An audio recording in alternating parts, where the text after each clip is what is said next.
aku pernah punya masa lalu yang suram, masa lalu yang kelam. Jadi ya beginilah aku gitu loh. Aku nunjukin semuanya itu ke dia gitu loh, dan dia itu menerima sama aku tuh, benar-benar terima lah. Akhirnya itu yang membuat aku, wah ini yang terbaik nih buat aku.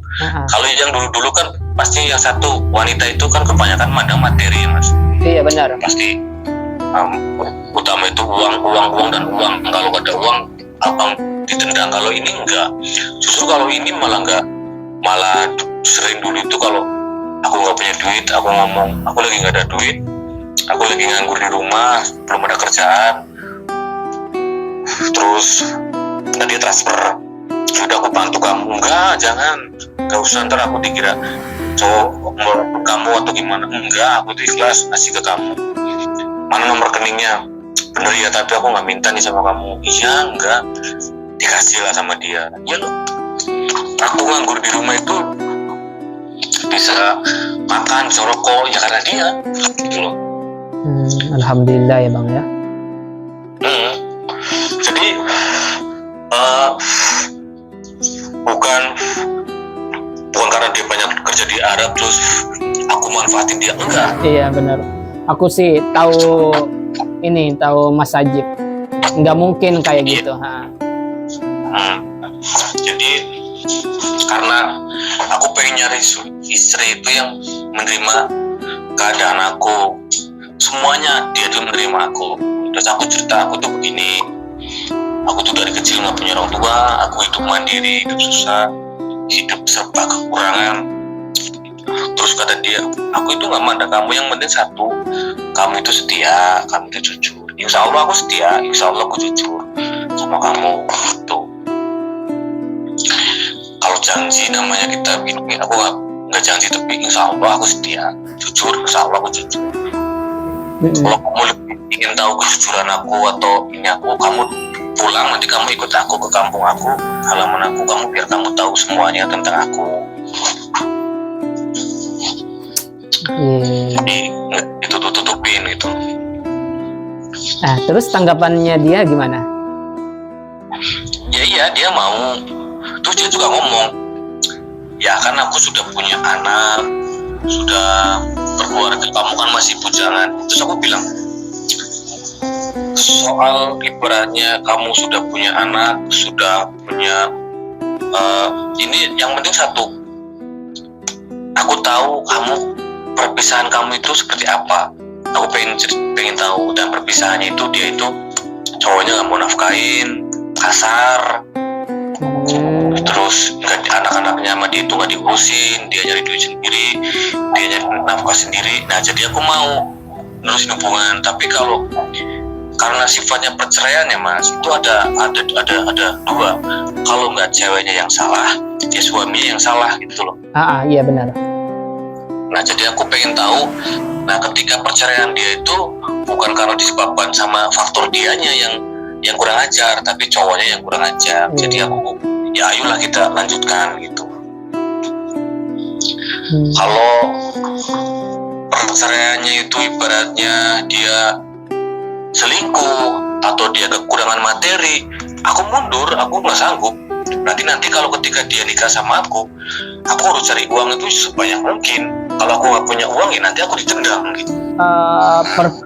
Berarti perpisahannya dia itu bukan karena kesalahan dia ya? Berarti memang kesalahannya si laki-laki ya? Iya, kesalahan di suaminya. Ya memang benar sih Bang. Mas, memang orang cerai itu bukan masalah itu antara di cewek sama cowok, nggak mungkin masalah tetangga. Ya itu. Berarti kalau masalah tetangga itu bahaya itu. Nah makanya aku sering ngetes dia itu dari gini. Wah, aku kayak kemarin, kalau dia memang cewek matre, dia nggak mungkin transfer uang ke saya gitu kan. Nah kalau dari segi ekonomi. Iya benar-benar. Lah kalau tentang percintaan itu aku belum ngetes dia. Dia itu cuma sumpah. Kalau saya sudah dia menyebut nama sumpah bahwa dia itu tidak ada laki-laki lain selain aku di hatinya, ya aku percaya. yang penting ada sumpah gitu. Kalau sumpah itu udah kata-kata mentok, udah nggak bisa dipungkiri lagi gitu kan. Jadi aku percaya seperti itu. Iya benar-benar. Ya kayak aku sumpah kamu nggak ada cowok lain, sumpah demi Tuhan, demi Allah. Ya udah, berarti aku udah percaya kalau entah dia bohong atau enggaknya, yang penting dia udah sumpah sama saya percaya, karena sumpah itu udah kata-kata mentok. Nah, si cewek pernah nanya nggak tentang Mas Ajibnya juga? Dia nanya keluarga ini. Ya aku ceritain sama dia, kalau kamu ingin tahu saya dari saya mulai tahu dunia sampai sekarang, mungkin satu buku itu nggak cukup. Satu bender gitu, buku bender. Iya, setebalnya buku bender nggak cukup ya. Nggak cukup ya kalau kamu ingin tahu semua. Makanya aku kasih yang separuh-separuhnya aja. Kalau dari 0 sampai akhir aku cerita ke kamu itu itu bisa sampai 2 hari 2 malam kamu nggak tidur, saya bilang. Berarti pernah nggak sempat sampai cerita tentang mantannya Mas Ajib? Oh enggak. Kalau dia nanya mantan enggak. Cuman dia selalu bilang gini, pasti ceweknya banyak, enggak. Aku gak punya cewek. Ya kalau lagi berantem kecil gitu pasti dia suka mungkin pacar. Pasti kamu udah punya pacar lain, udah punya ini, paling gitu doang. Enggak, aku berani sumpah enggak, aku gak punya pacar. Paling gitu-gitu doang. Iya. Berarti kalau aku itu dengar iya kayaknya dengar ceritanya gitu kan. Oh enggak, menurut saya itu dia memang sekarang itu fokus ini kerjanya aja gitu, sibuk kerja dia. Nah ya itu. Makanya tapi nggak seperti dulu lagi. Kayak dulu itu hampir setiap ini telepon, WA, video call terus itu. Semenjak aku curhat sama Sarip itu udah 2 minggu 3 minggu, sekarang 3 mingguan ini tuh yang saya rasain itu ada perbedaan. Tapi mungkin ya perbedaannya aku menyadari sekarang, mungkin dia sibuk kerja gitu. Iya, terkadang gitu Mas, ketika orang yang selalu ada setiap saat, nah pada akhirnya ada kesibukan dan susah untuk komunikasinya berkurang. Jadi kayak merasa gitu ya, ada yang aneh, ada yang kurang, ya kan? Sebagai kita itu lawan jenisnya gitu kan. Iya benar. Jadi kayak itu Mas, saya itu pengen dengar ceritanya Mas di masa sulitnya di Thomas, yang kayak dulu sampai nggak makan, nggak itu semacamnya lah gitu.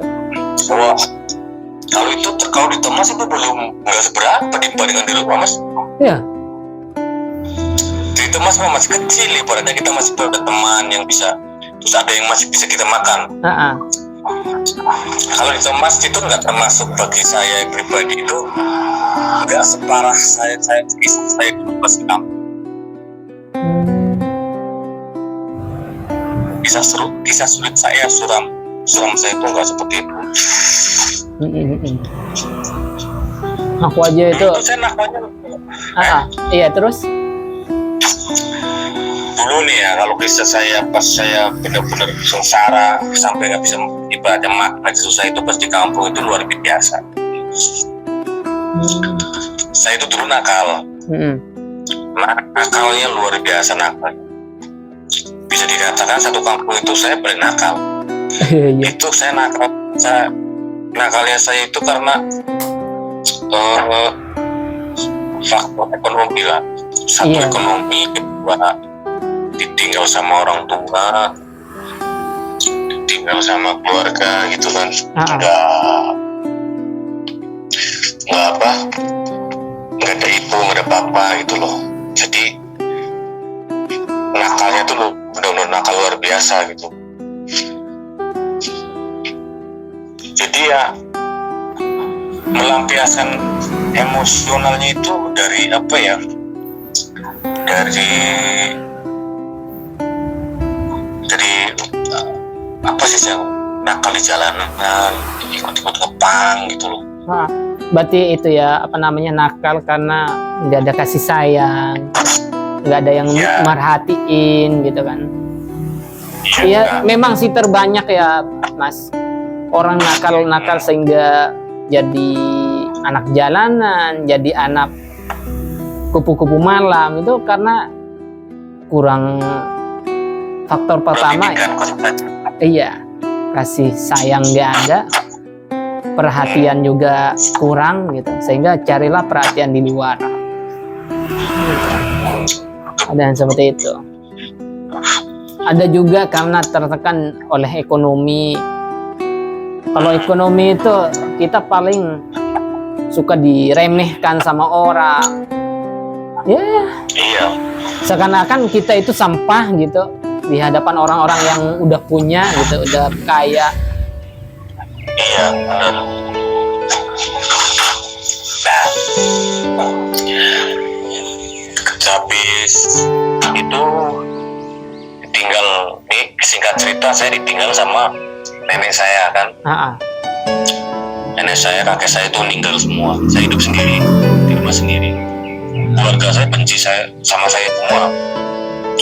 Keluarga nggak ada yang ngurusin, nggak ada ini, karena kenakalan saya itu. Saya di rumah itu nggak kerja, nggak apa, makan bingung, rokok bingung, nyari di mana. Akhirnya makan sehari paling sekali. Nah, kalau malam nih sama temen nyolong kelapa itu, buat makan gitu. Buat makan, habis nyolong kelapa itu, kelapa dapat 10 nih, kita jual sama teman saya itu. Teman saya hanya bantu saya aja. Kalau dapat duit nih, buat kamu, jangan buat kamu aja, buat beli beras.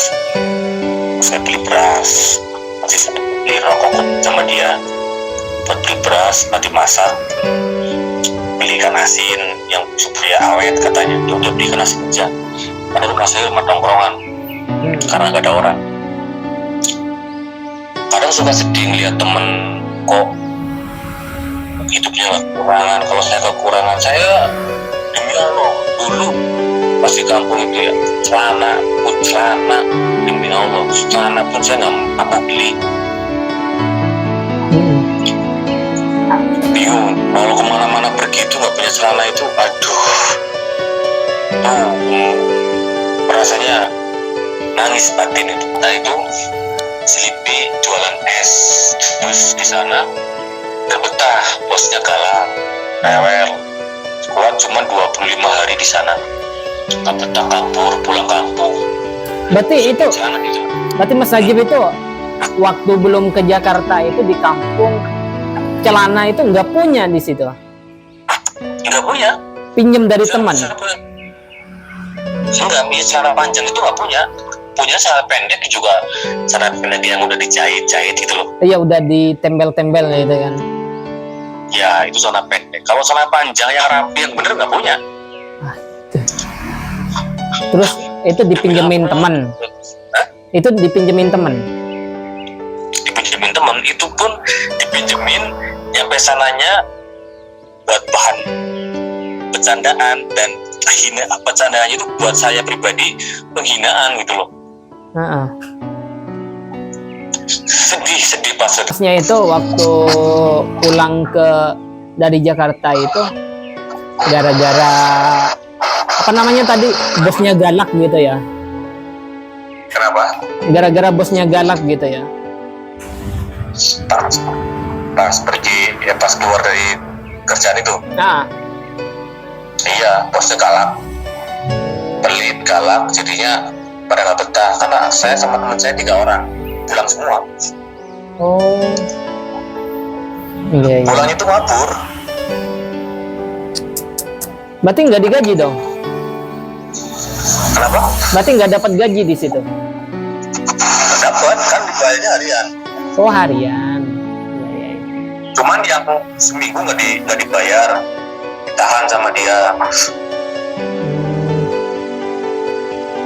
gitu. Jadi kalau biasanya kan zaman dulu itu masih 10.000 per hari. Iya, jadi kerja dikasih nih tahun 2027 kalau nggak salah, 27 atau 28 itu. Itu 2016 kalau nggak salah itu. Itu 2016, 2006. Nah, itu masih 10.000 gaji saya itu. Jadi mulai buka es dulu dari jam 2 sampai jam 9 malam. Tapi makan, rokok dikasih. Nah, digajinya itu 10.000, digajinya 10.000, dikasih. Pas 1 minggu itu nggak dikasih sama dianya. Alasannya ditahan buat ongkos kamu ke Jakarta gitu. Makanya kok begini? Katanya nggak ada potongan, ongkosnya dibayarin. Nah, pas di situ tuh kalau makan apa itu nggak boleh banyak, harus pakai kuahnya aja. Kan namanya kita anak-anak kampung ya, ini nurut, takut gitu kan. Terus disiplin banget, bangun harus jam 8, bantu beres-beres. Sedangkan mulai kerja itu jam 2. Jadi di situ bener kayak kita diperbudak, bener-bener kayak babu gitu loh. Makanya kita bertiga itu loh, kok begini banget katanya pas di kampung itu kerjanya, katanya mulai kerja itu jam 2, nanti jam 2 berangkat, nanti pulang jam 9 malam. Ternyata kan sampai situ nggak seperti itu.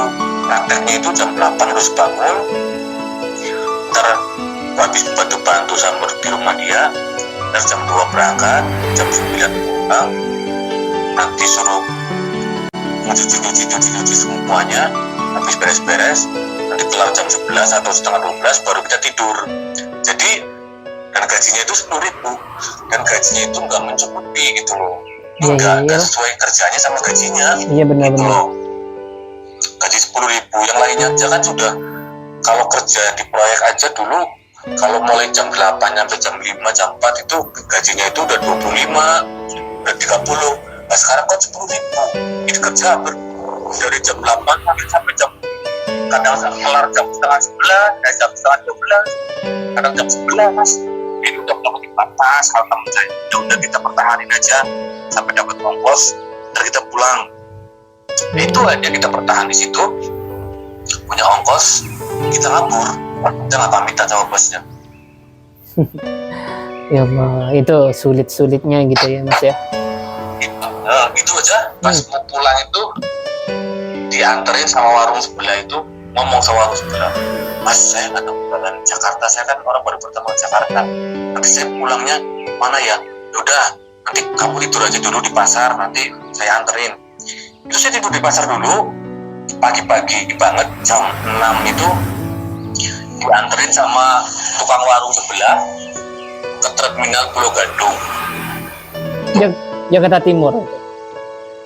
Iya, itu aja dianterin ke situ, dibeliin tiket, dianterin beli tiketnya. Terus ya udah hati-hati kalau pergi ke Jakarta lagi, jangan sampai ini harus punya temen, kata yang udah pengalaman, kalian semua kan pernah berpengalaman. Barunya lihat Jakarta itu ya itu masih bingung, kiri masih bingung. Iya, pelangak-pelongok gitu ya. Orang kita ngabur aja, kemana ini ya, kemana, kita naik apa? Soalnya kan dari mana? Untung ada tukang warung yang baik banget itu, baik. Terus ngomong kalau pulang itu, saya naik mobilnya dari mana Mas? Pulang ke kampung. Oh kamu nggak betah pasti ya? Iya. Ya udah nanti kamu itu saya pulang itu kabur itu jam 12 malam. Ya kamu tidur di pasar. Saya tidur di pasar itu. Tidur di pasar, mau tidak. Terus ngomong nanti jam 6 saya anterin kamu pulang terminal. Ya Mas makasih banget. Akhirnya jam 6 itu kita pulang. Anterin ke terminal, dianterin ke tukang tiketnya. Ini mobilnya, kamu ini tiketnya jangan sampai kamu lupa plat nomornya, kamu hafalin, takutnya nanti kamu di jalan turun itu. Pertama naik bis, kalau di bis kan di tempat istirahat itu kan harusnya kan turun ya. Ini kencing atau makan dulu tuh enggak. Saya bertiga di dalam aja takut keluar ya. Iya iya iya. Karena Takut ketinggalan gitu ya. Sama pengen kencing juga ditahan di dalam aja. Kencing keluar takut nanti mobilnya sama semua bingung. Dari sini aja kata teman saya. Di mobil aja sampai itu sedang tadi itu apa kan? Berbus. Nah, dari bus dengar lagi tonjong terus Bumi Ayu dengar konektor yang ngomong Bumi Ayu siap-siap langsung hatinya lega banget. Alhamdulillah sampai Bumi Ayu udah langsung Iya oke. traumanya nggak trauma, cuman aja sekarang kalau nyari bus agak yang Iya benar. kalau sekarang kan udah tahu, jadi bus udah begini udah langsung loncat aja kemana kan udah ngerti di Jakarta ya. Kalau dulu belum ngerti sama sekali. Masih nol besar. Okay. Oh iya Mas, aku sekarang ada ini, aku harus ke warungnya satunya. Oke, kita cukup di sini aja dulu ya Mas ya. Kita lanjut lagi nanti atau besok ya di lain waktu juga. Siap. Oke, makasih Mas ya waktunya itu. Ngobrol soalnya lagi jenuh banget gitu kan. Mau ngapain mendingan nelpon lah Mas Sajib gitu. Ya nggak apa-apa, kita bisa curhat ngobrol gini. Oke, siap. Oke Mas. Oke. Semoga sukses. Amin. Sama-sama. Semoga sukses dan sejahtera. Assalamualaikum. Waalaikumsalam warahmatullahi wabarakatuh. Oke teman-teman, memang ya dia tuh banyak banget sih cerita pengalamannya, banyak banget. Pahit, manisnya itu kayaknya sekarang ini belum merasakan dia manisnya gitu. Kalau ketika dia itu cerita-cerita. Oke teman-teman, cuma ini saja ya yang saya beri videonya ya. Lain waktu kita lanjut lagi ke episode selanjutnya. Oke. Assalamualaikum warahmatullahi wabarakatuh. Jangan lupa di subscribe.